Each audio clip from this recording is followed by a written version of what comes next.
flood में जो camp लगायो हाई स्कूल में मुख्य हज़रात जे ताउन सां तॾहिं एडीसी शायद मैडम हुई डीसी पुराणो हो तव्हांजो साबिका ऐं उन असां हेल्थ डिपार्टमेंट एतिरो निभायो हालांकि करिणो असांखे रेवेन्यू डिपार्टमेंट वारनि खे वधीक फैसिलिटेट करिणो हो पर रेवेन्यू वारनि वीचारनि खे ॿियूं इलाही परेशानियूं कयो साईं वारनि ॾाढो असां सां निभायो तव्हांजे नाले चवंदो तव्हां असां सां बिल्कुलु ॾाढो निभायो जेॾी महिल तव्हां पंहिंजो असां केतिरो आईंदा वेठा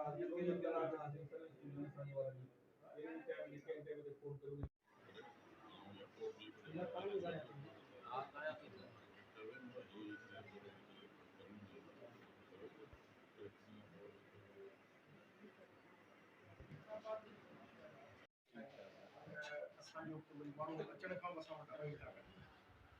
केर इहो हूंदो हुई केर ऐसे चोरी दो असां वटि बि ताईदार कोन पुछंदो हुयो इहो सिस्टम त असांजो ख़राब थियल आहे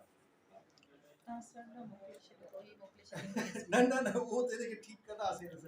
ठीकु आहे न पोइ हाणे इहो मां चवां थो एसएसपी साहिब खे चई थो छॾियां ऐं एसएचओ खे नंबर आहे कोन मां हाउस वञा थो ऑफिस वञा थो ऑफिस हा अलहमदुलिल्लाह सुठा कम थियनि पिया ऐं थियणु खपनि महिरबानी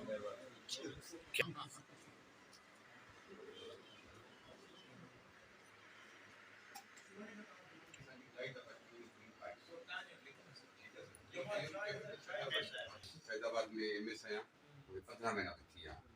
हुते डीएसपी साहब पहिरीं ॾियारी साहब हो हुन थोरो कॉपरेशन कयो पर थाणे वारनि जो जेको इहो सिस्टम थिए थो न वॾी माण्हू ॾियणु ऐं अहिड़ो माण्हू ॾियणु जेको कंहिं कम जो न हुजे वांदो हुजे मुसाइद